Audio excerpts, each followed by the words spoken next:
Bonjour tout le monde et bienvenue. Je rends grâce à Dieu pour le moment que nous allons passer ensemble ici dans sa présence en suivant l'exemple de Jésus, notre modèle par excellence. Bien-aimés, je vous rappelle de garder vos micros éteints afin de favoriser le bon déroulement de la rencontre.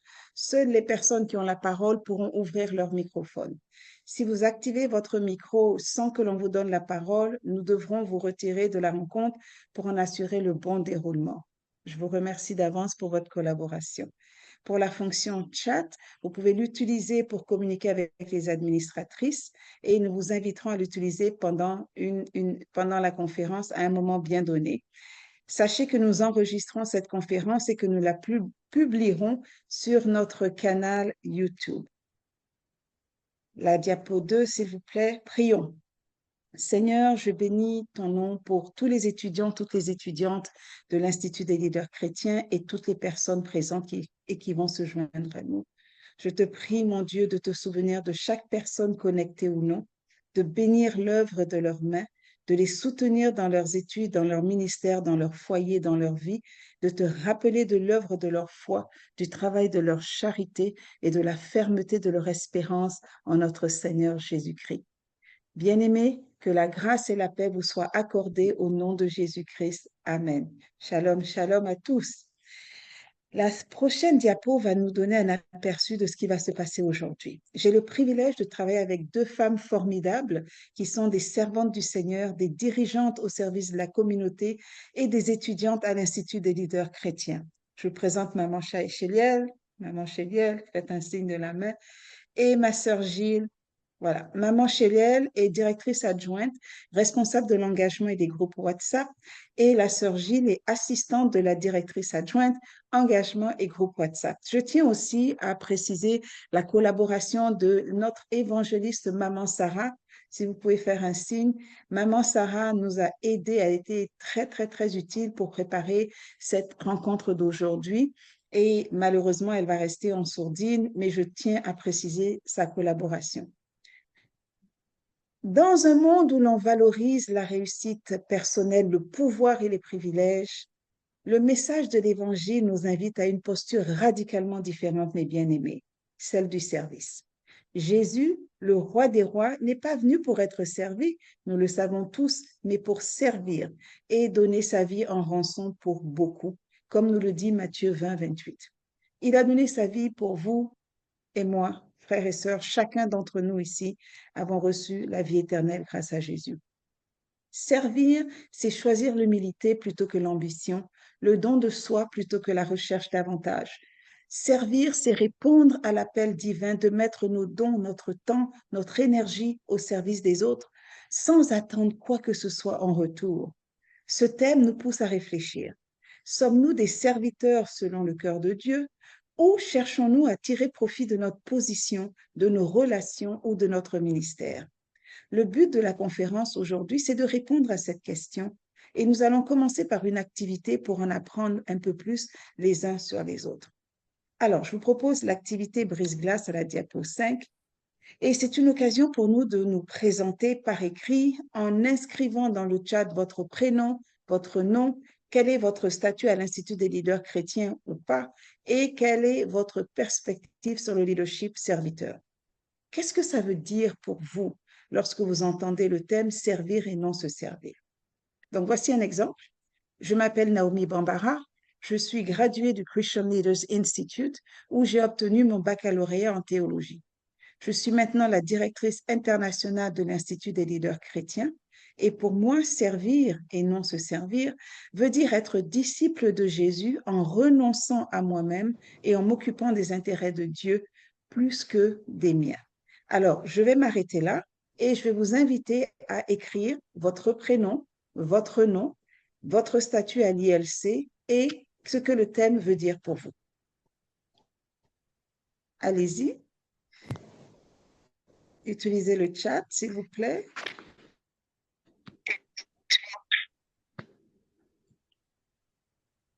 Je ne vois rien encore.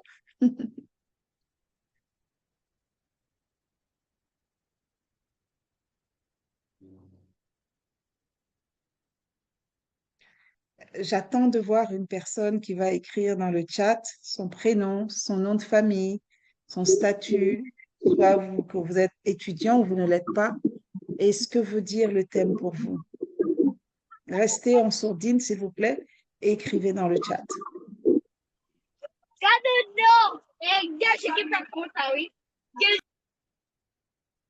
Merci.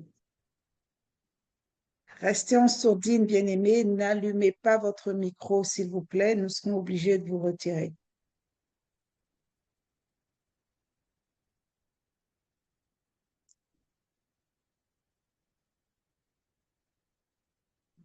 Alors, j'ai l'impression que personne n'écrit dans le chat. Prénom, nom de famille, statut à l'Institut des leaders chrétiens.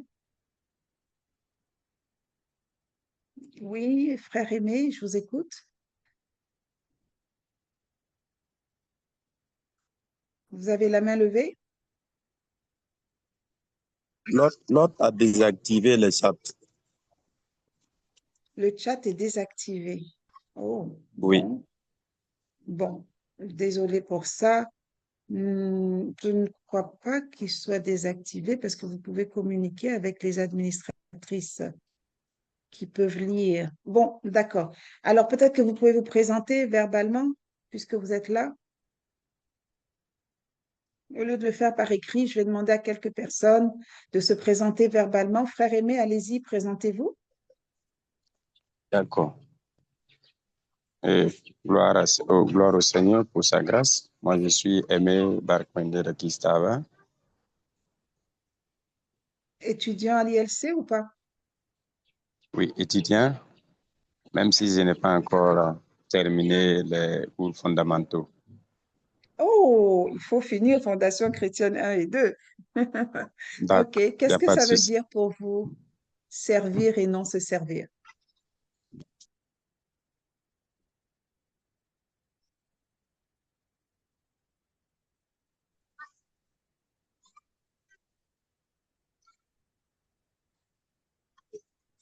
Oui, vous êtes là? Oui, il nous reste 5 minutes. Allez-y. Qu'est-ce que ça veut dire pour vous, servir OK. et non se servir? Pour qu'une autre personne puisse Pour parler. moi, servir, oui, servir et non se servir, d'accord. C'est le modèle parfait de Jésus-Christ. Il a été sur la terre, il a été en tant que serviteur. Donc, servir, c'est de se donner tout entier pour l'œuvre, quel qu'en soit envers le Seigneur et envers les hommes, et non attendre à recevoir.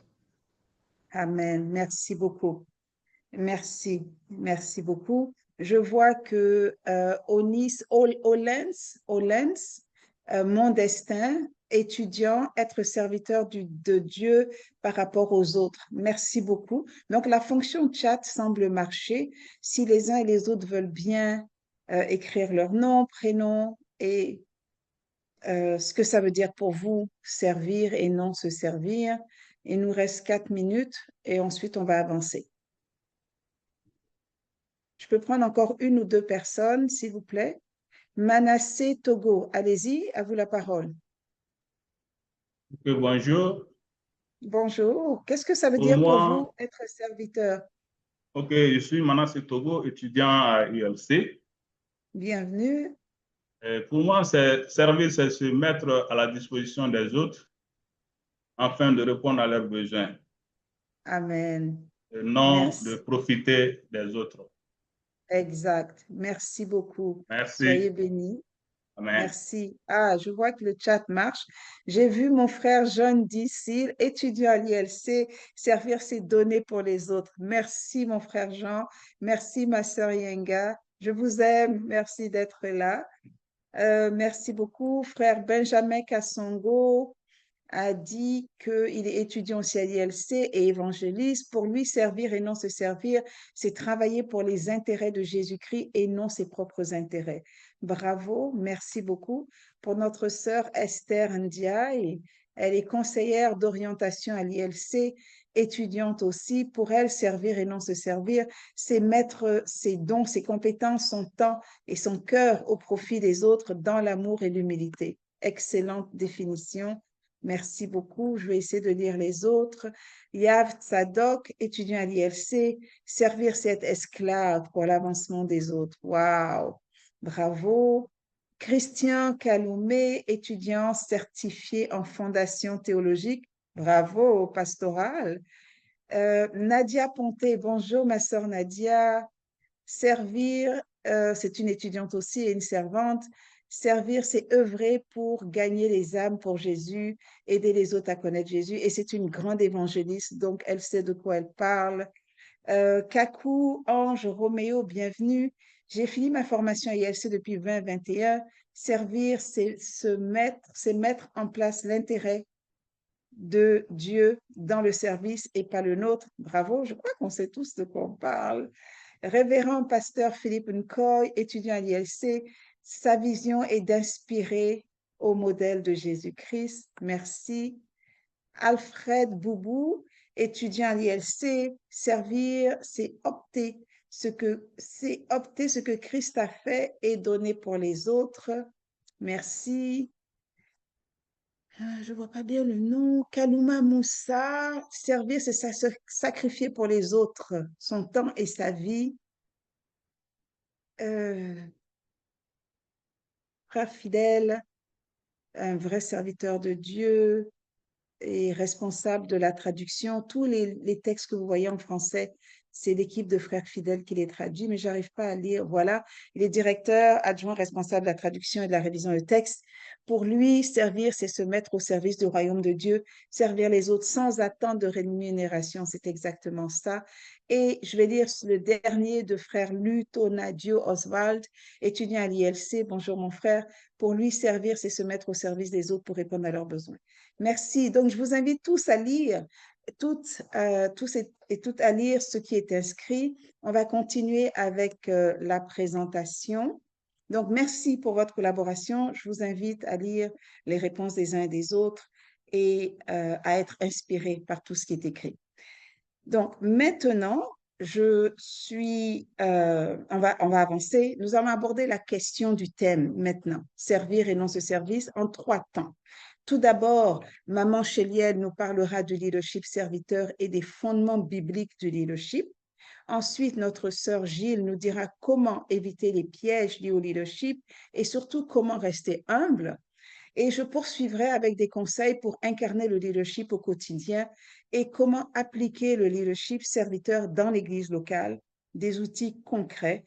Finalement, nous aurons une période de questions-réponses avant de conclure avec un appel à l'action pour l'engagement personnel pour servir et non se servir. Maman Chéliel, à vous la parole, soyez bénis.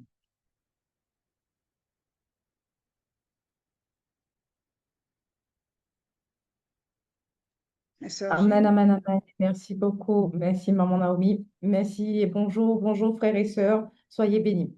Alors, comme Maman Naomi nous a déjà expliqué, nous allons parler du leadership serviteur.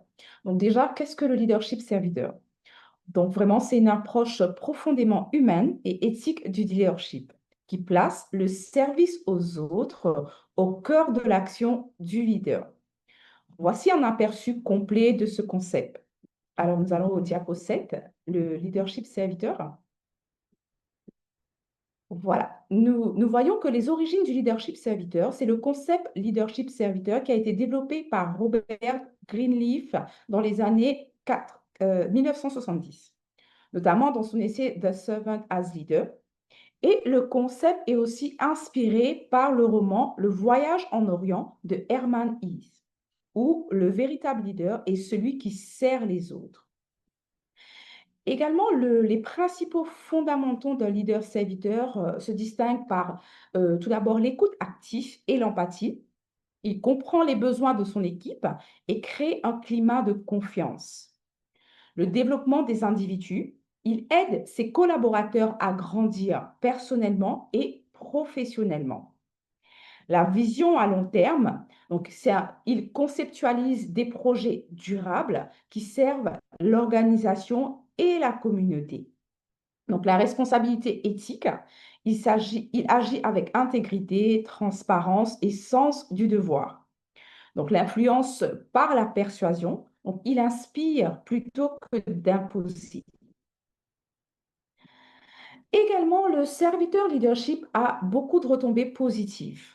Donc, dans un premier temps, cela favorise le bien-être psychologique des personnes de son entourage, que ce soit des employés, des collaborateurs, des bénévoles, un époux, une épouse, une famille.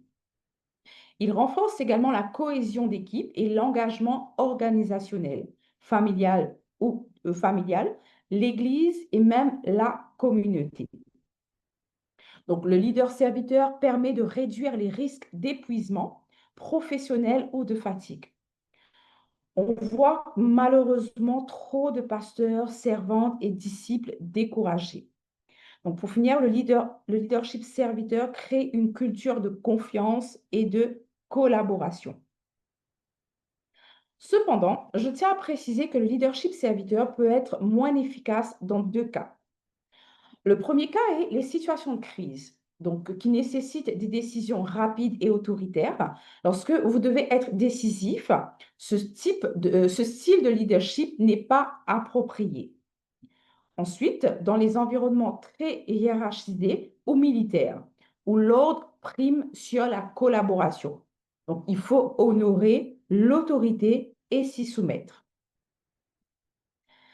Voilà. Avant de parler des fondements du leadership serviteur, je tiens à vous rappeler que ce style de leadership tend à se diffuser naturellement.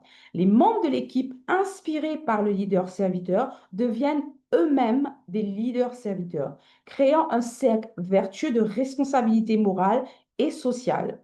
C'est exactement ce que nous faisons ici à l'ILC, à l'Institut de leaders chrétiens. Alors, la diapo 8, maman Gilles. Merci beaucoup. Alors, fondement biblique du leadership. Comme vous le savez, dans le monde, le leadership est souvent associé au pouvoir, à la position ou au privilège. Mais dans la perspective biblique, il s'agit avant tout d'un appel à servir, à aimer et à guider selon le cœur de Dieu.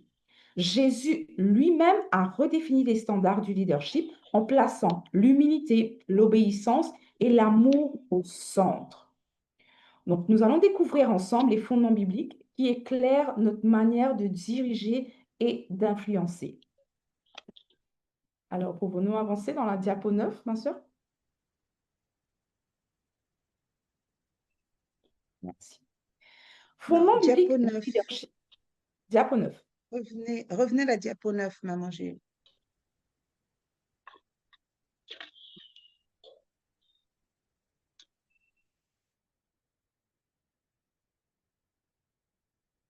Allez-y, maman chérie, on va vous suivre.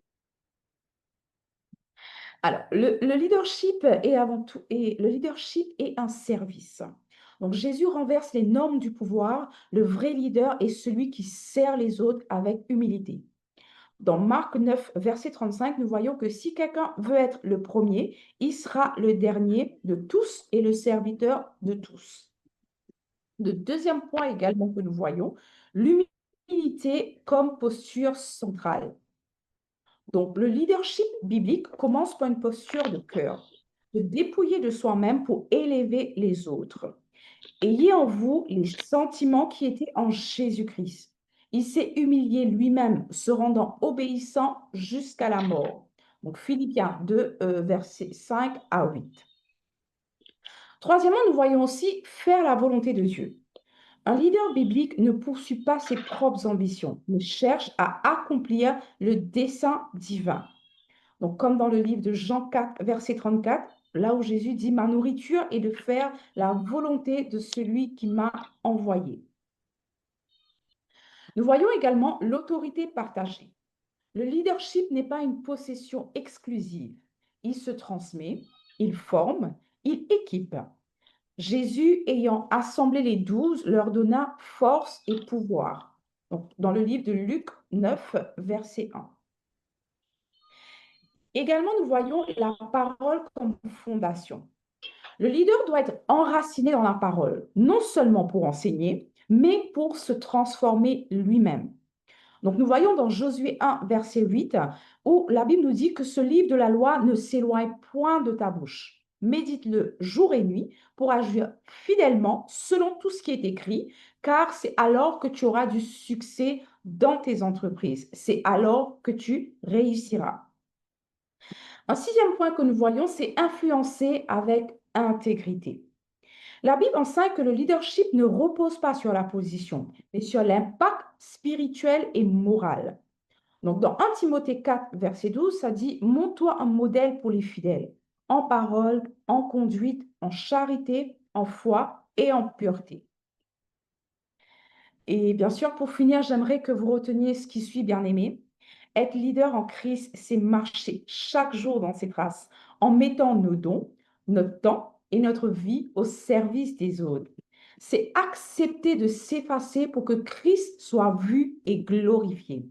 Servir et non se servir, c'est plus qu'un slogan ou un thème. C'est un style de vie qui transforme non seulement ceux que nous conduisons, mais aussi nos propres cœurs.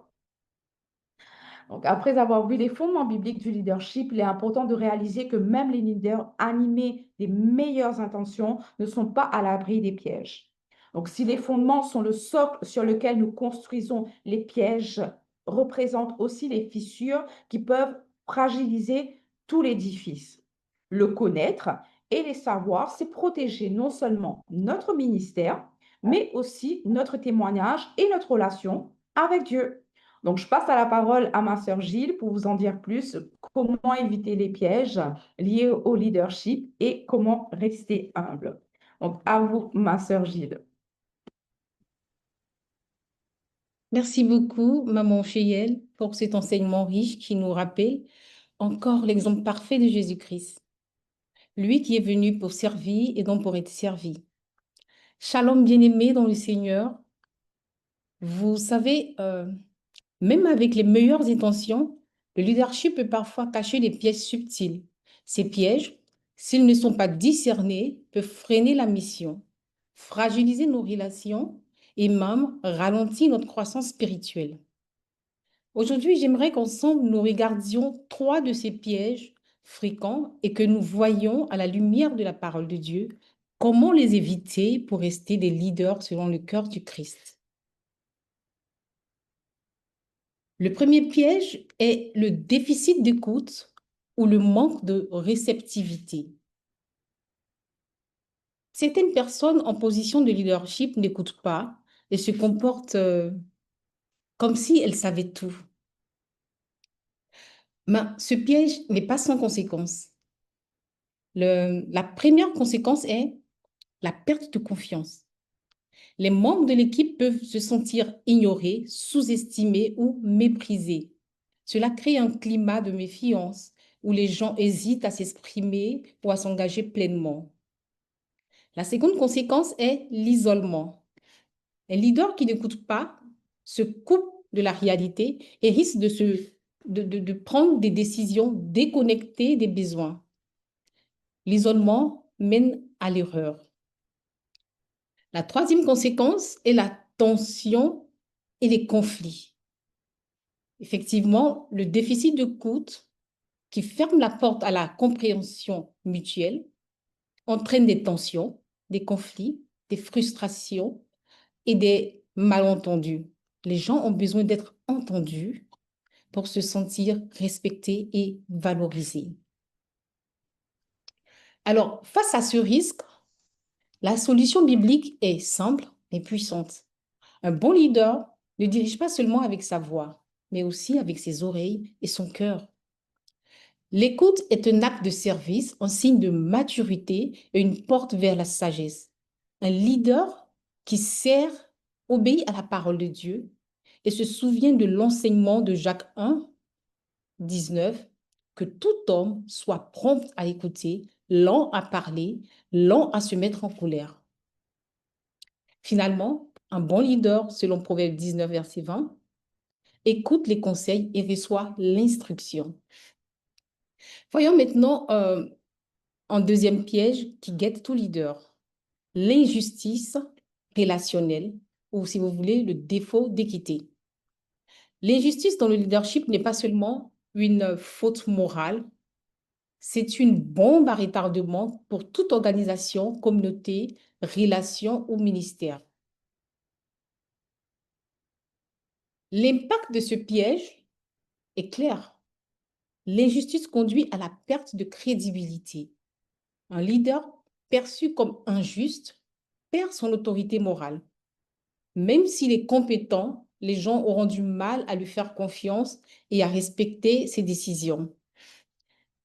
L'injustice engendre aussi des blessures émotionnelles. L'injustice crée des blessures profondes, sentiments d'exclusion, humiliation, colère ou rejet. Ces blessures peuvent affecter durablement la santé mentale et spirituelle des personnes concernées. Et pour finir, l'injustice crée des divisions et des rivalités. Le traitement inéquitable engendre des jalousies, des clans, des tensions internes. L'unité est brisée et le climat devient toxique. Mais la Bible nous propose une meilleure voie. Selon la Bible et les textes de loi séculiers, l'équité est une sémence de paix, de croissance et de bénédiction. Un leader juste ne cherche pas à plaire à tout le monde, mais à honorer chaque personne selon sa valeur devant Dieu. C'est ce que l'apôtre Pierre a réalisé lorsqu'il a dit « Dieu ne fait pas de favoritisme » dans Actes 10, verset 34, après avoir vu comment Dieu a répandu le Saint-Esprit sur les païens. Un bon leader ne domine pas sur ceux qui lui sont confiés. Au contraire, Paul nous exhorte dans Philippiens 2, versets 3 à 4, à ne pas agir par esprit de parti ou de vaine gloire, à être humble et à regarder les autres comme étant au-dessus de nous. Au lieu de considérer ses propres intérêts, un leader serviteur considère aussi ceux des autres. Bien-aimés, je vous invite à honorer chaque personne et à voir les autres comme étant supérieurs à vous. Un autre piège qui mérite aussi notre attention est le manque d'exemplarité. Un leader manque d'exemplarité, c'est-à-dire qu'il ne vit pas ce qu'il enseigne, il ne reflète pas les valeurs qu'il prône ou agit en contradiction avec son rôle. Les conséquences peuvent être profondes et dommageables. Ce comportement entraîne des dangers réels. Tout d'abord, ce leader court à la dérive. Au-delà des pertes de crédibilité, le leader risque la dérive. Un manque d'exemplarité peut aussi aveugler le leader lui-même. Il devient insensible à sa propre incohérence, justifie ses écarts et s'éloigne peu à peu de sa mission. Ensuite, ce genre de leader s'expose à un jugement spirituel. Dans la Bible, les leaders sont appelés à un niveau de responsabilité élevé, voire dans Jacques 3, verset 1. Le manque d'exemplarité peut entraîner des conséquences spirituelles sérieuses, car Dieu juge avec justice ceux qui enseignent et dirigent. À la longue, un tel leader finit par susciter le mépris, et cela est tout à fait justifié. Car comme vous le savez, mes bien-aimés, les mensonges, les menteurs, les mythomanes, mentent sur les faits, les hypocrites mentent sur leurs sentiments et les gens, généralement, méprisent les menteurs. La solution au manque d'exemplarité est de se souvenir de l'ordre que Dieu a donné à Abraham dans Genèse 17, verset 1, lorsqu'il eut 90 ans. Ceci est valable pour toi, mon frère, et aussi pour toi, ma sœur. Alors, marchons devant sa face et soyons intègres. Soyons des modèles pour notre entourage, quel que soit notre titre, rôle, poste, statut. Comme le recommande la Bible dans 1 Timothée 4, verset 12, efforçons-nous d'être un modèle pour des croyants par nos paroles, notre conduite, notre amour, notre foi et notre pureté. L'exemplarité n'est pas la perfection, mais l'engagement sincère à vivre ce que nous enseignons. Un leader humble, transparent et cohérent, inspire, élève et transforme. Un tel personnage est réellement le reflet vivant de son message. Maintenant que nous avons vu 3 exemples du piège, quelles sont les stratégies pour les éviter et rester ancrés dans le service désintéressé? En voici 5 parmi tant d'autres. Le premier piège, la première stratégie, pardon, est certainement la plus essentielle, c'est de garder une prière quotidienne pour rester centré sur Dieu. La prière quotidienne nous aidera à garder un cœur humble et centré sur Dieu. Priez seul, entretenez votre relation avec Christ, priez avec votre époux, votre épouse, priez avec les membres de votre église, de la communauté, de divers groupes. Venez prier et méditer la parole avec nous tous les lundis. Nous avons un département de prière et méditation à l'ILC. Ensuite, une clé importante, c'est de nourrir une relation avec un mentor. L'ILC, dès le début de la formation, nous encourage à trouver un mentor, une personne de foi et fiable qui peut nous donner des conseils, et une personne à laquelle vous devez rendre des comptes. Par ailleurs, la troisième stratégie que je voudrais souligner, c'est de prendre du temps de se reposer et de se ressourcer. Prenez le temps de vous reposer pour éviter le surménage et garder la clarté. Même Dieu s'est reposé le 7e jour.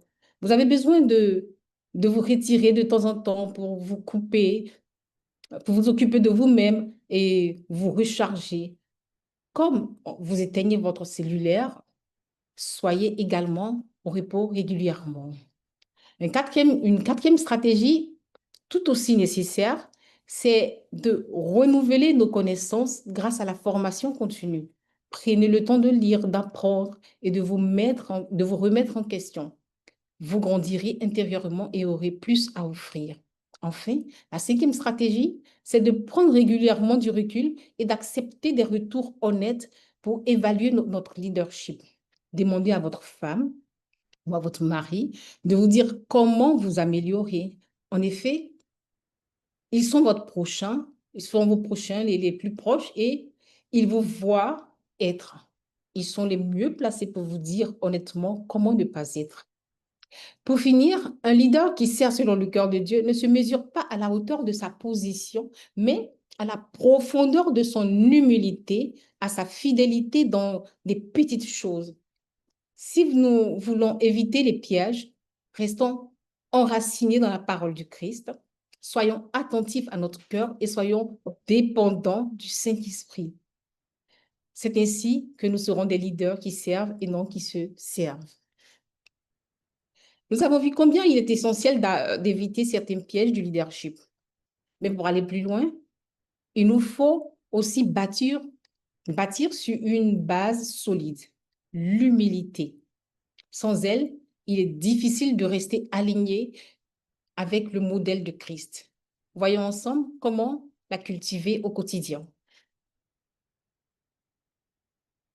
Bien-aimés, rester humble est un chemin de cœur, une posture intérieure qui nous garde enracinés, ouverts et en paix. Voici quelques clés pour cultiver l'humilité au quotidien.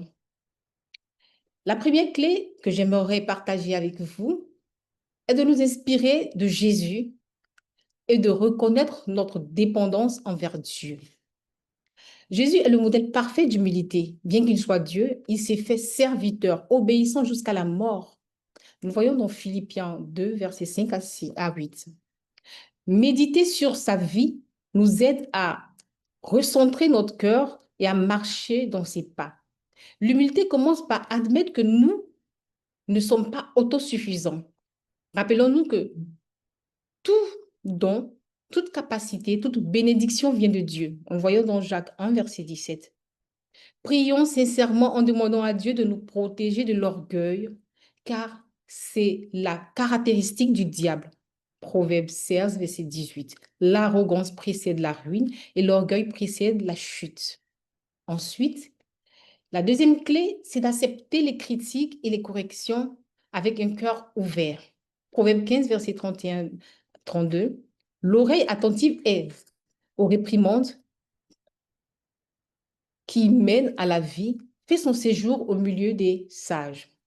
Celui qui rejette la correction méprise son âme, mais celui qui écoute les réprimandes acquiert l'intelligence. Une personne humble ne rejette pas les remarques constructives, mais les considère comme une opportunité de croissance. Elle ne se défend pas par orgueil, mais discute avec douceur et discernement. L'humilité se manifeste dans notre capacité à écouter les autres sans chercher à dominer la conversation. Être attentif aux besoins, aux idées et aux émotions des autres montre que nous ne nous plaçons pas au-dessus d'eux. Enfin, la troisième clé que je voudrais souligner, c'est de nous mettre au service des autres sans chercher la reconnaissance. L'humilité se vit dans les gestes discrets et les services rendus sans attendre de retour. L'apôtre Paul est un exemple de service désintéressé. Il travaillait pour subvenir à ses propres besoins et aux besoins des autres, plutôt que d'attendre un soutien de ceux qu'il servait. Son désintéressement dans son ministère lui a valu l'amour de ceux qu'il côtoie et, plus important encore, l'approbation de Dieu. Nos succès, nos possessions, notre statut, tout cela peut disparaître. Rien n'est éternel. Rien ne nous appartient vraiment et nous sommes de passage. Soyons reconnaissants pour ce que nous avons sans nous comparer aux autres. La gratitude nous garde centrés sur la grâce reçue plutôt que sur ce que nous pensons mériter. L'humilité n'est pas de se rabaisser, mais de se tenir à sa juste place avec paix, confiance et amour. Elle nous rend disponibles pour Dieu et pour les autres. Après avoir vu les pièges liés au leadership et les stratégies pour rester humble, nous allons nous pencher sur l'incarnation du leadership au quotidien. Le leadership est une compétence, c'est-à-dire une combinaison de connaissances, d'habiletés et d'expérience. Il est important de réaliser que c'est surtout dans les difficultés du ministère que le leadership s'exerce par des compétences, par des comportements visibles et exemplaires. Alors, je passe la parole à notre très chère directrice, Maman Naomi, pour nous en parler. Merci.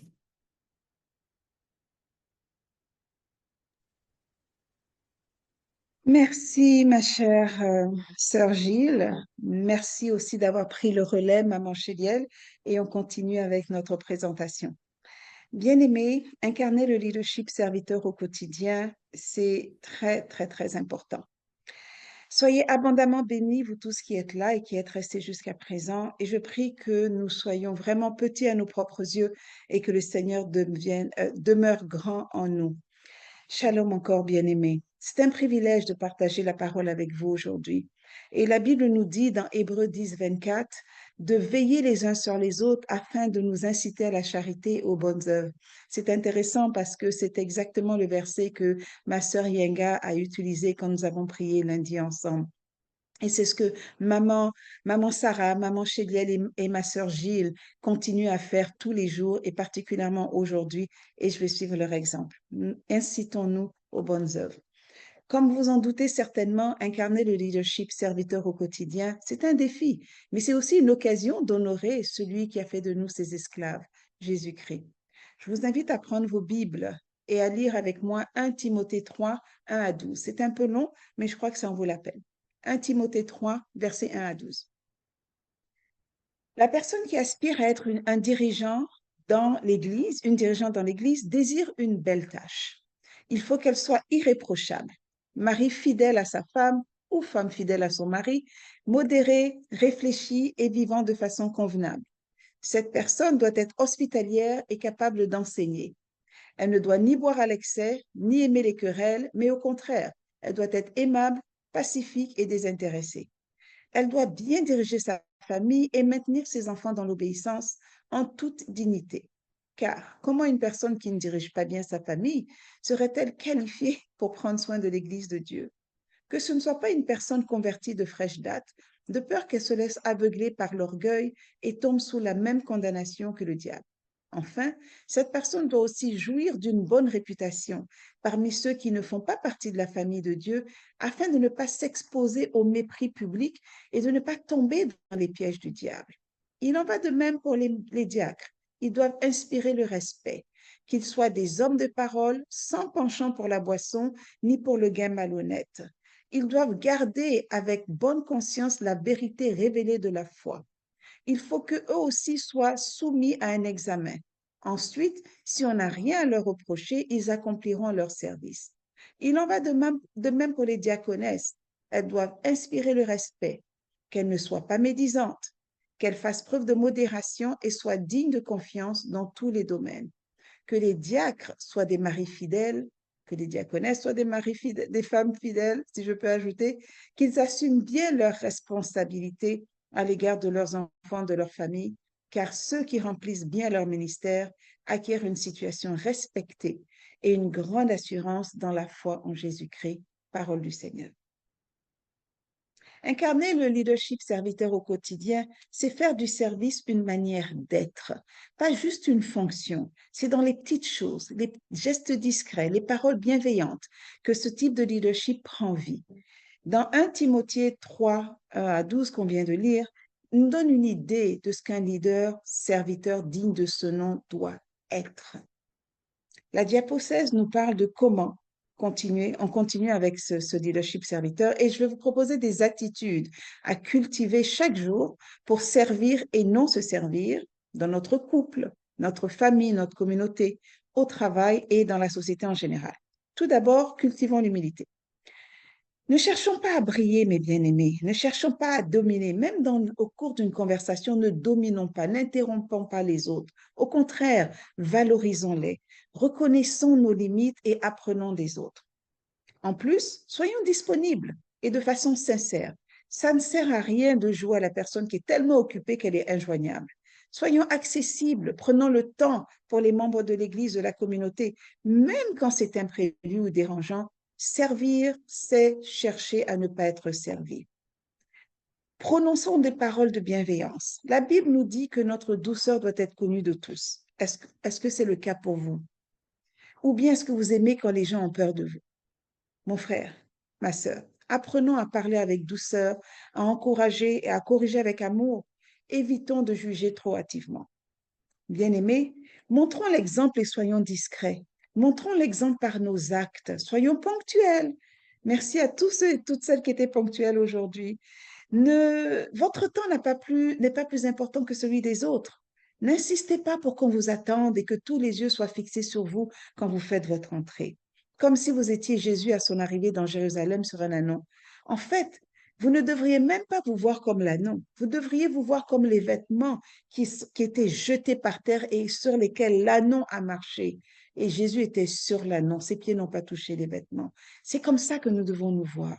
En plus d'être ponctuels, tenez vos engagements. Que votre oui soit oui, que votre non soit non. Le reste vient du malin.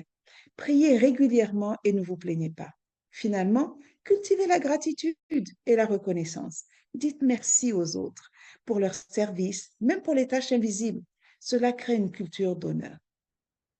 Nous allons continuer avec les petits gestes. Nous devons continuer à cultiver les petits gestes pour servir. Ce sont effectivement les petits gestes qui ont le plus grand impact. Saluez chaque personne avec chaleur, même celles que vous voyez rarement et surtout les gens que vous ne connaissez pas. Offrez votre aide sans attendre qu'on vous la demande. Celui qui sait faire le bien, qui ne le fait pas, commet un péché. Pourquoi attendre qu'on vous demande de l'aide si vous voyez que quelqu'un a besoin d'aide? Prenez des nouvelles des gens sincèrement. Quand vous dites « Comment vas-tu ?» écoutez la réponse, c'est important. Encouragez les jeunes et les nouveaux à s'impliquer dans votre œuvre. Soyez le premier ou la première à nettoyer après une réunion ou un événement. Et nous allons parler maintenant des moments difficiles. Quand les choses vont mal, est-ce que vous demeurez chrétien? Est-ce que vous demeurez un serviteur ou une servante? Nous devons démontrer nos compétences de serviteurs dans les moments difficiles, gérer les conflits avec sagesse. Nous devons rechercher la paix, écouter les deux parties, prier avant d'agir ou de réagir. En plus de gérer les conflits avec sagesse, restons calmes, sous pression. Parce que c'est sous pression que l'on voit vraiment qui vous êtes. Est-ce que vous commencez à crier ou est-ce que vous restez calme, vous respirez, vous gardez une attitude posée et centrée sur Christ? Finalement, est-ce que vous faites preuve de résilience? Est-ce que vous servez le Seigneur même quand c'est difficile? Est-ce que vous priez même quand Dieu vous a dit non? Est-ce que vous appuyez sur la prière et le soutien de la communauté quand les choses vont mal? Je prie sincèrement que le Seigneur nous accorde un cœur humble, des oreilles attentives, des mains prêtes à servir et des bouches qui prononcent des paroles qui relèvent. Soyons un reflet de son amour dans chaque geste, chaque regard et chaque décision.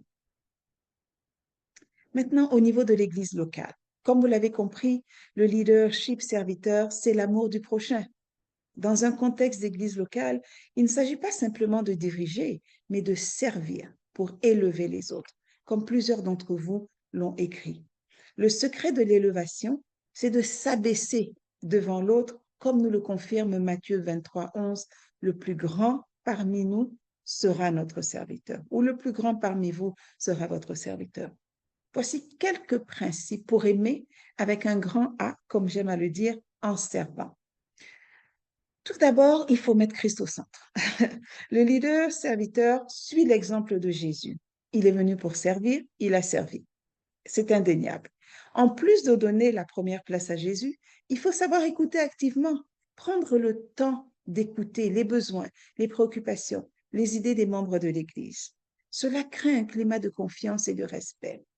Il faut aussi valoriser chaque personne, reconnaître les dons, les talents de chacun et de chacune, les encourager à les mettre au service de la communauté.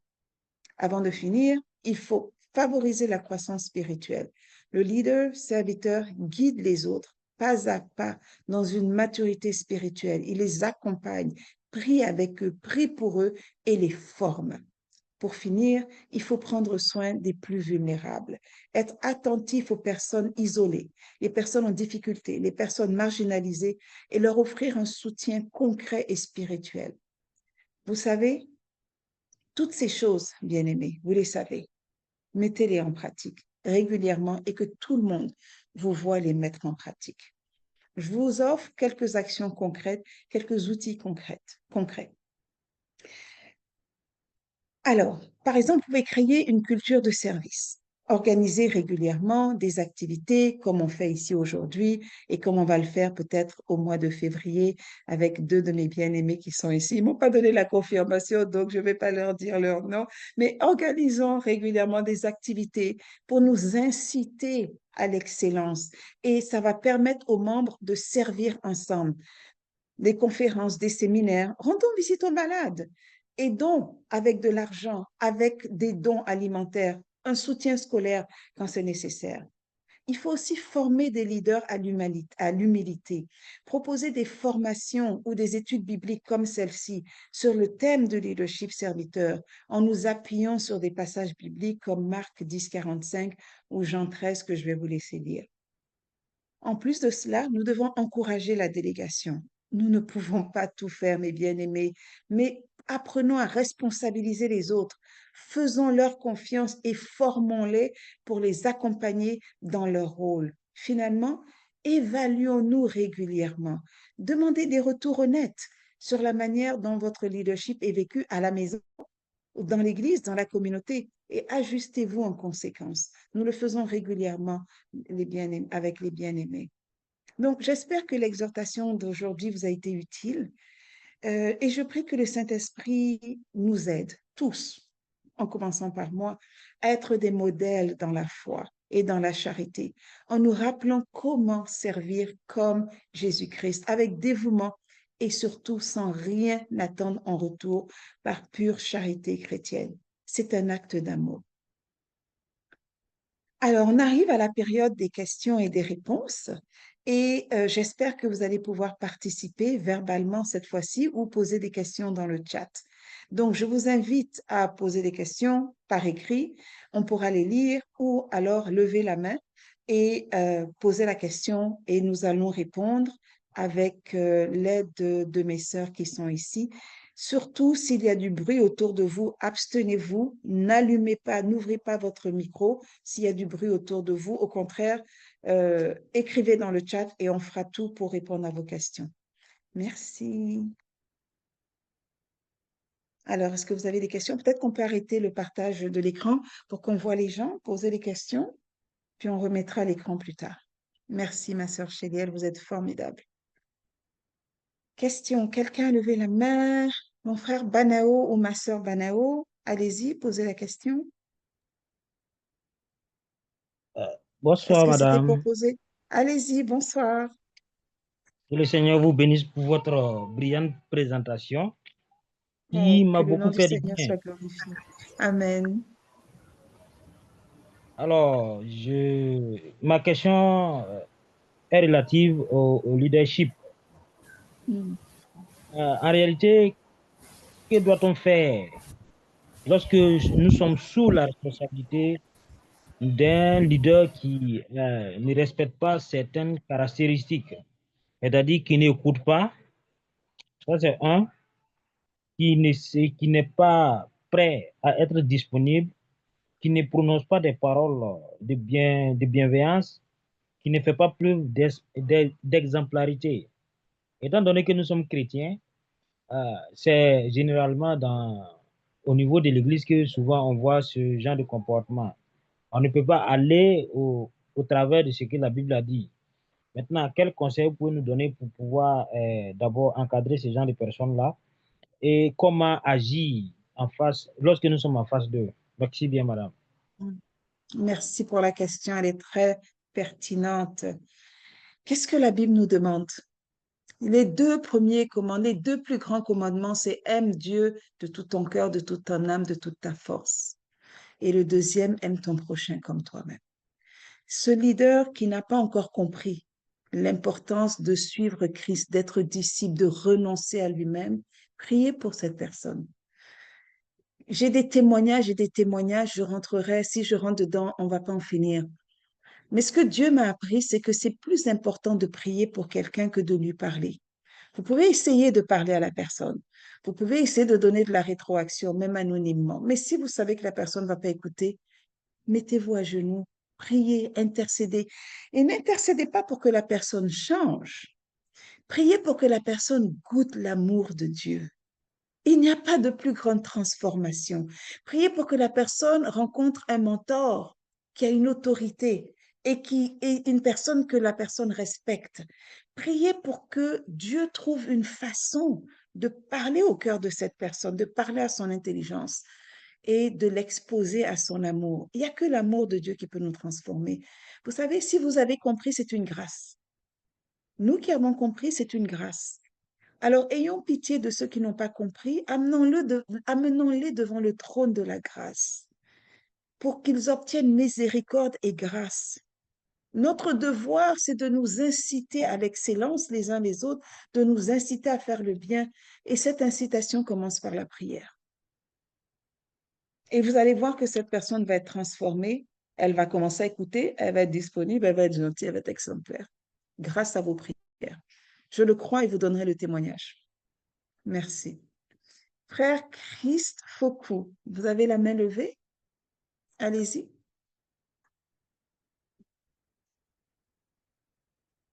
Je bénis le Seigneur pour ce programme. C'est tellement merveilleux, c'est tellement bénissant. Ça, gloire à Dieu, que le Seigneur en soit grandement glorifié pour cela. Amen. Et je suis touché par vos réponses et je pense que c'est inspiré par le Saint-Esprit. Amen. Parce que véritablement, nous rencontrons beaucoup, en fait, l'Église, le corps de Christ, rencontre beaucoup de challenges, que ce soit au niveau des pères, que ce soit au niveau des fils, que ce soit même au niveau des fidèles. Nous avons des véritables challenges. Et ça, je crois que c'est par rapport à la vérité. Parce que le Seigneur, comme il a dit dans sa parole, que si vous connaissez la vérité, elle vous affranchira. Malgré que nous sommes même dans des églises dites de réveil, mais nous avons encore des personnes qui sont restées religieuses, qui sont restées dans l'esprit de la religion, qui n'ont pas compris que le Seigneur fait des choses nouvelles chaque jour. On se souvient à une époque, certains chrétiens rejetaient le domaine des réseaux sociaux et des médias, comme quoi ça détournait beaucoup de chrétiens, ça poussait à la dépravation. Or, nous sommes les enfants de Dieu. Et je ne dirais même pas enfants de Dieu, je dirais fils et filles de Dieu. Ça veut dire que le monde, malgré ses ténèbres, n'attend que des personnes comme nous pour apporter la lumière. Et j'ai beaucoup aimé cette question que vous avez dit tout à l'heure, c'est que nous qui avons compris ces choses, parce que c'est là le plus difficile de comprendre ces choses. Parce que la Bible est claire là-dessus, qu'ils écoutent, mais ils ne comprennent pas. Et même Jésus l'a toujours dit aux pharisiens, que vous parlez des choses que vous ne maîtrisez pas. Vraiment, dans vos propos, ça, je trouve que c'est le Saint-Esprit qui parle au travers de vous. Et ce programme, pour moi, il est louable. Pour moi, je l'ai juste vu en ligne. J'ai checké, j'ai dit, ça, il faut qu'on se parle. Il faut on communie. Parce que pour moi, ça, c'est une véritable communion. Et je suis sûr, du plus profond de mon âme, que nous qui sommes là présents, nous allons partir avec cette flamme que vous avez allumée au travers de ce programme. Je suis sûr de ça. Amen. Merci, mon frère. Soyez bénis. Je le crois, même s'il y a encore des zones d'ombre dans l'esprit de certaines personnes, je crois que nous tous qui sommes connectés, parce qu'on n'est pas connectés par hasard, nous tous qui sommes connectés là, c'est le Seigneur qui l'a voulu. C'est l'Esprit de Dieu qui nous a poussés à être là. Personne ne nous a forcés. Si nous sommes venus, c'est parce qu'au fond de nous, on a ressenti cet appel du Seigneur qui veut dire à ceux qui ont compris, parce que c'est avec cette expression que Jésus a toujours parlé. Il a dit ceux. Il ne parlait pas de tout le monde. Il a toujours dit ceux. Et je crois que nous faisons partie de ceux qui ont compris. Et comme nous avons compris, il est bon d'aller allumer cette flamme dans le cœur de nos frères et sœurs. Et je suis vraiment en accord avec vos pensées, avec vos propos, parce que j'en suis passé par là, mais je n'ai pas eu de rancune ni d'attachement dans le cœur. Moi, j'ai eu des pères qui n'ont pas compris, en fait, la chose de Dieu en moi. Mais je ne leur ai pas détesté. Au contraire, je disais à ceux qui sont autour de moi, frère, regardez. Je vais vous demander d'être un peu bref parce qu'il y a plusieurs personnes qui ont levé la main. Je vous apprécie. Je voudrais juste qu'on laisse la place aux autres. Mais merci, j'ai compris votre message et que le nom du Seigneur soit glorifié. Merci. Amen. Merci beaucoup. Amen. Bien-aimés, je vous demande d'être bref dans vos commentaires, vos questions, pour donner la chance à la plupart de poser les questions. Si on a du temps à la fin, vous aurez l'occasion. On a jusqu'à 14h15 pour le temps des questions-réponses. Alors, je vais venir à vous, frères aimés. Je vais répondre aux questions dans le chat ou demander si Sœur Chéliel ou Sœur Gilles veut répondre. Alors, un homme marié à une femme divorcée peut-il servir comme responsable? Bon, ça, c'est une longue question. Je ne vais pas répondre à ça aujourd'hui, s'il vous plaît. C'est parce que ça va nous amener dans un débat d'idées. Ce n'est pas le but. Question, comment une femme pasteur doit gérer son leadership vis-à-vis de sa famille? La Bible nous dit qu'une épouse, on parle d'une épouse, hein, parce qu'il y a des femmes mariées, qu'il y a des femmes qui ne sont pas mariées. La femme doit être soumise à son mari, point à la ligne. Donc, dans sa famille, quel que soit son rôle dans la société, quel que soit son rôle dans l'Église, la femme est soumise à son mari. Qu'est-ce que c'est que la soumission? Est-ce que c'est de l'esclavage? Absolument pas. Être soumis, c'est être sous la même mission. L'homme est le chef de la famille, il est intelligent. Il aime sa femme comme son propre corps. Donc, une femme qui est aimée de cette façon-là, il n'y a aucun problème de soumission. Quel que soit le rôle d'une femme dans la société ou dans l'Église, son rôle dans la famille est très clair. Elle prend soin de son mari, elle prend soin de ses enfants, elle aime son mari, elle honore, elle le respecte et elle est soumise au Seigneur Jésus-Christ parce qu'elle est obéissante à la parole de Dieu. J'espère que j'ai répondu à la question. Je vais prendre une troisième question et ensuite on va passer aux frères aimés. À propos de l'humilité, comment une personne peut faire pour se libérer de l'orgueil et devenir humble? Prier. Il n'y a pas de secret. Prier. On vous a donné beaucoup d'outils. On pourra même partager la diapositive avec vous. Et il n'y a pas de secret. Moi, ma réponse est prier. Demandez aux gens qui ont prié pour vous. On a une ligne de prière. Ma sœur Gilles, si vous pouvez mettre dans le commentaire la ligne de prière, pas la ligne de prière, une adresse courriel. Envoyez-nous vos demandes de prière. Aujourd'hui, je suis connectée à 4 groupes d'intercesseurs. Votre demande de prière, elle ira à 500 personnes. Si 500 personnes prient pour vous, vous allez voir. Mais attention, comme disent les Anglais, faites attention à ce que vous demandez. Pour être humble, il faut avoir été brisé. Et ça fait mal. Quand Dieu vous brise, ça fait mal. Mais acceptez d'être brisé.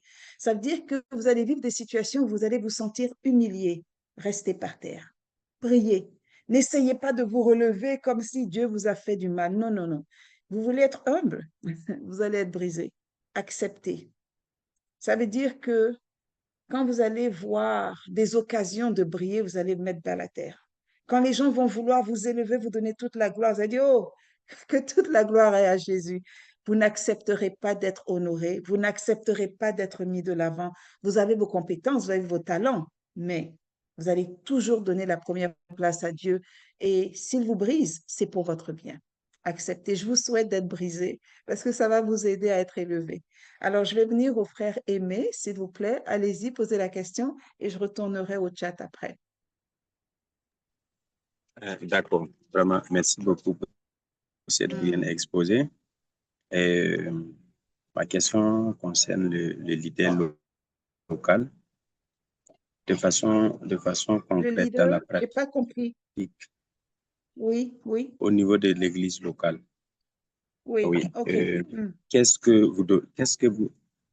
que vous donnez comme conseil à un leader qui est applaudissé, encouragé par presque toute l'église?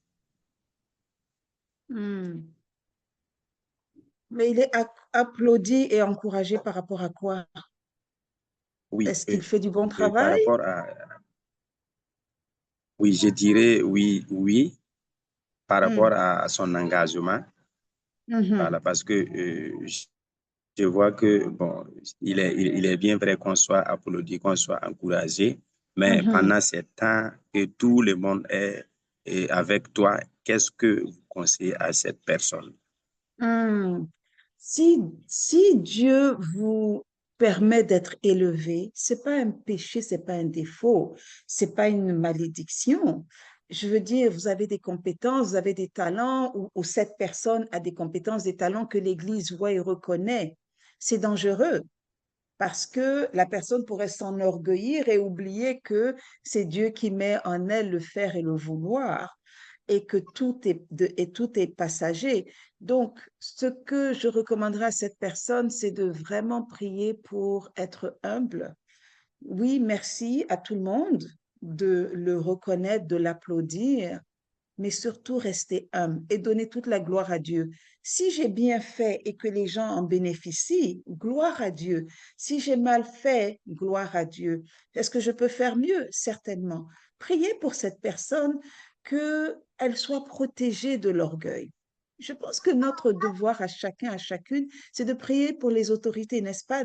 La Bible nous demande de prier pour les autorités, pour les pasteurs, et en priant pour les gens, quelque part, nous les couvrons avec le manteau de Christ et nous les protégeons. Demandez encore, envoyez-nous des requêtes de prière pour ces personnes-là et nous les élèverons devant le trône de la grâce. Merci. D'accord, merci beaucoup.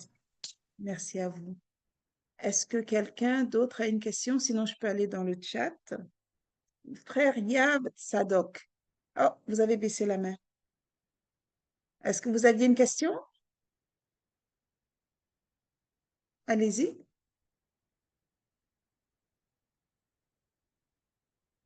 Frère Yab, est-ce que vous avez une question? Ouvrez votre micro.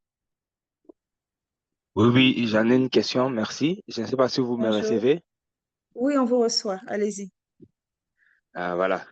Merci beaucoup, j'apprécie beaucoup voilà, ces Zooms ici. Je voulais juste savoir si vous pouvez nous guider par rapport. Moi, je vis une situation où j'ai mon leader qui a commencé voilà, une église, il est visionnaire. Alors, moi, j'étais son adjoint qui travaillait sous lui. Maintenant, il voulait voyager, aller ouvrir d'autres extensions. Maintenant, il voulait me laisser le leadership là-bas. Et voilà, tous les gens qui sont là-bas, qui participent à cette assemblée, tous ne le regardent que lui, tous voilà, ne s'attachent que lui, ils le bénissent que lui, voilà, tout. Comment voilà, faire pour que leur cœur, les cœurs des gens là qui vont rester puissent s'attacher à moi, qui restera là Mm, le leader. Voilà, c'est un peu ça. mm, mm. Courage, mon frère, courage. Vous êtes dans l'ombre, hein? Vous êtes dans l'ombre d'un grand leader. Ben, écoutez, deux choses. D'abord, copiez-le. Si il a des comportements qui font que les gens l'apprécient, copiez-le. Certainement qu'il copie Jésus, n'est-ce pas? Copiez-le, copiez Oui. Jésus, copiez ce qu'il fait de bien. Prenez des notes. Vous êtes à côté de lui. Prenez des notes.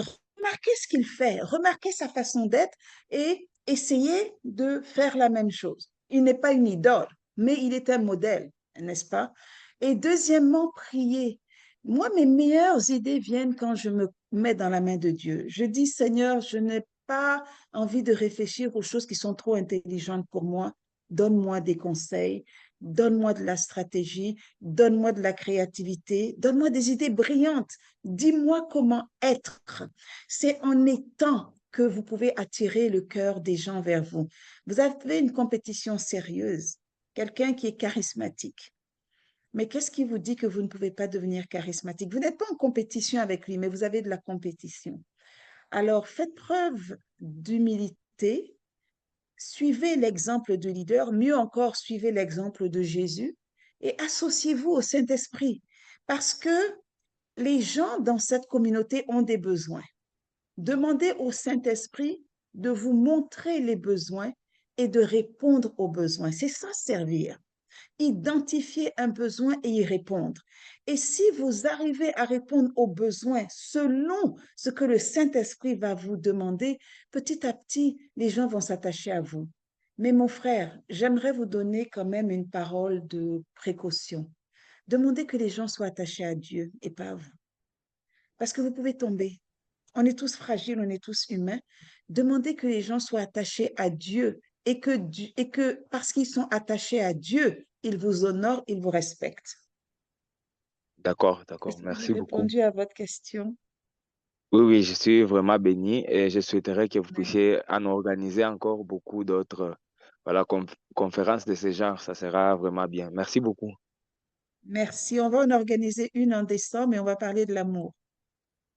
Ah, merci beaucoup. Et il y en aura une autre en février, on va parler des couples.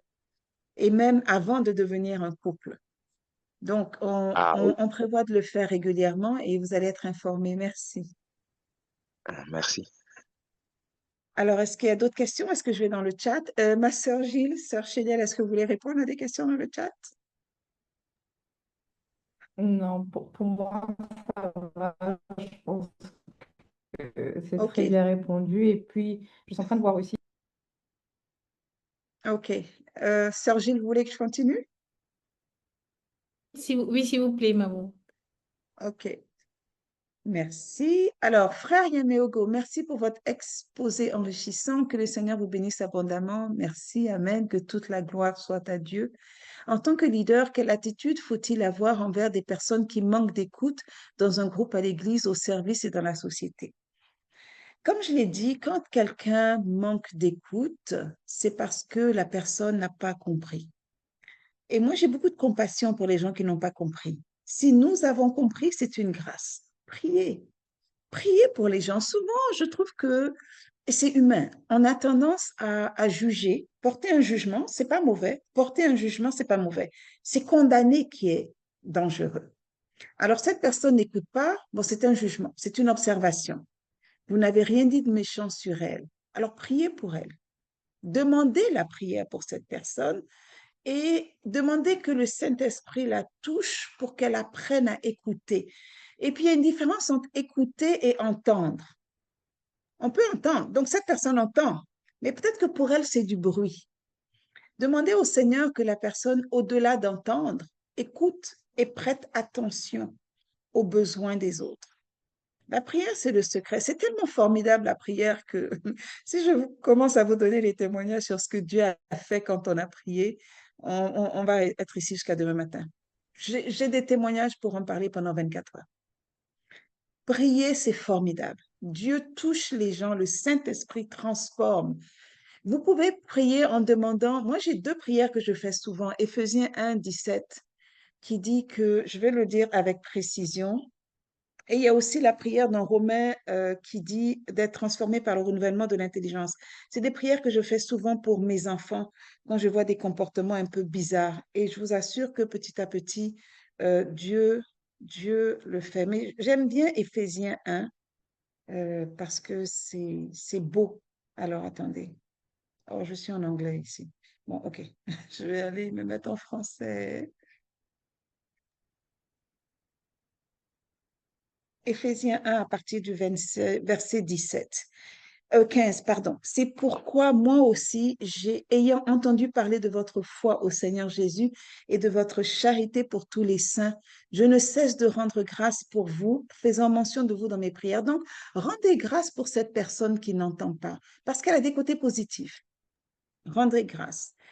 Et pour vous dans mes prières, afin que le Dieu de notre Seigneur Jésus-Christ, le Père de gloire, vous donne un esprit de sagesse et de révélation dans sa connaissance, qu'il illumine les yeux de votre cœur pour que vous sachiez quelle est l'espérance qui s'attache à son appel et quelle est la richesse de la gloire de son héritage qu'il réserve aux saints. Et quelle est envers nous qui croyons l'infinie grandeur de sa puissance se manifestant avec efficacité par la vertu de sa force, etc. Donc, ces 2 versets-là, avec Romains 12, 1 à 2, qui dit « Soyez transformés par le renouvellement de l'intelligence afin de discerner la volonté de Dieu, ce qui est bon, juste et agréable », ces 2 versets-là, je les prie pour les gens.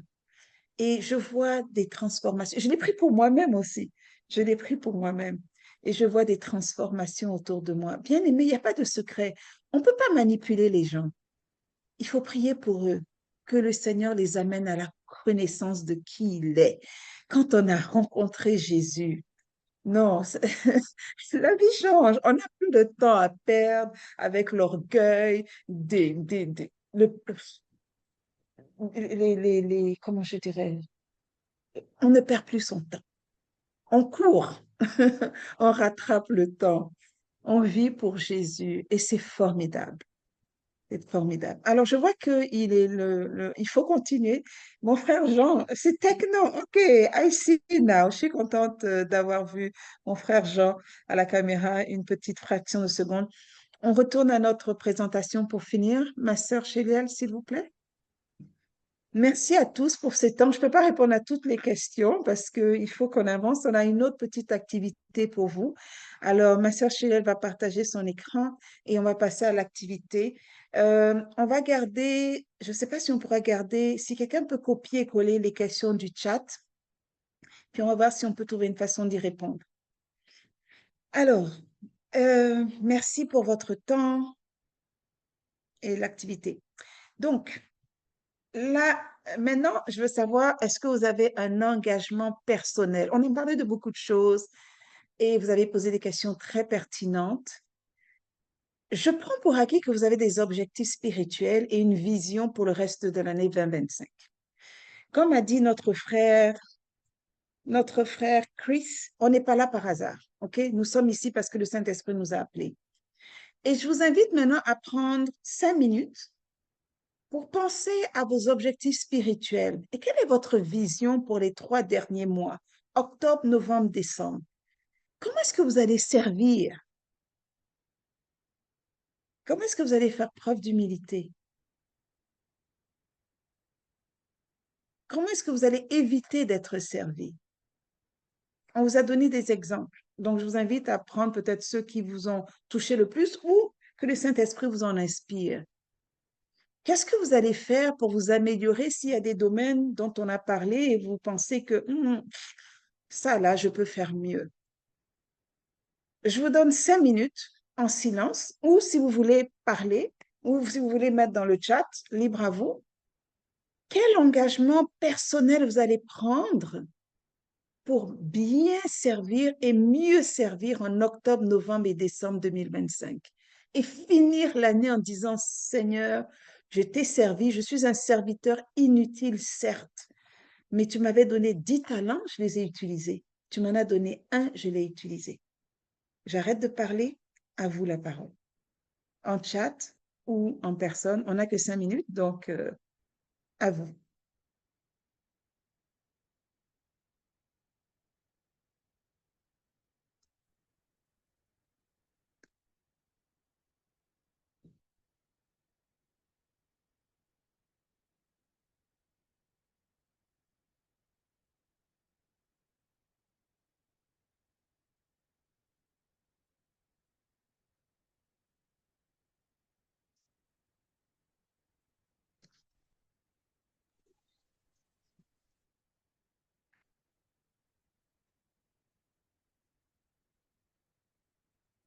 Est-ce que quelqu'un veut partager son engagement? Oui, je vois des mains levées. Ouh, alléluia.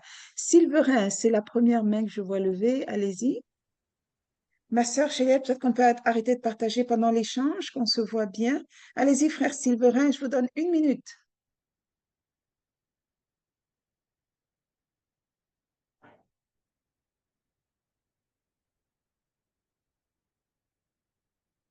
Frère Sylverin, il vous reste 50 secondes. Ouvrez votre micro. Allô? Oui, bon, Voilà, allez-y. j'en profite, je voulais vraiment prendre l'engagement. J'ai été béni Hmm, et beaucoup hmm, touché par cet enseignement et je voulais prendre hmm, vraiment l'engagement de bien servir parce que chaque fois que j'étais en train de faillir dans ces domaines hmm, de leadership, je me souviens plusieurs fois cette année, j'ai beaucoup hmm, failli dans ces domaines-là et j'ai même hmm, pensé à revenir dans le monde. J'ai pensé à devenir un simple dirigé. J'ai failli hmm. beaucoup et je prends l'engagement vraiment de continuer à servir grâce à cette parole qui a été annoncée ce soir. Amen. Et je vais vous garder dans mes prières, mon frère. Ça va aller. Merci. Ça va aller. Merci beaucoup. Merci. Merci de ne pas abandonner. Jésus est notre Dieu, c'est le meilleur patron. N'abandonnez pas. Appelez-nous si ça va pas, on va se soutenir, on va vous aider. D'accord? Merci. Allô? Allô? Oui. Allô? C'est le, Oui. c'est depuis Brazzaville. Comment? C'est Philippe Coy depuis Brazzaville. Oui, allez-y, frère. En fait, dans notre contrée, le mois d'octobre, le mois de novembre et de décembre, ce sont des années de beaucoup de pression, beaucoup de peur et beaucoup de contradictions sur tout le plan. Les gens pensent traverser les 3 mois-là sans mourir, c'est vraiment Frère, c'est vous un n'avez problème. qu'une minute, alors allez-y directement. Quel est OK, votre donc engagement, s'il vous plaît? il y a beaucoup de pression et je veux élever la connaissance de la parole de Dieu au niveau des croyants pour qu'ils puissent Amen. surmonter, pour qu'ils puissent triompher par rapport à la parole de Dieu. Amen. Amen. Amen. Et je vais vous soutenir dans la prière. Pour ça, je prends des notes. Amen. Merci beaucoup. Alors, il nous reste 1 minute. Allez-y. Une autre personne, rapidement. Sinon, je vais aller Et, dans le chat. d'accord, Allez-y. c'est Rakistaban. Allez-y. Mon engagement, c'est le côté mentorat. OK.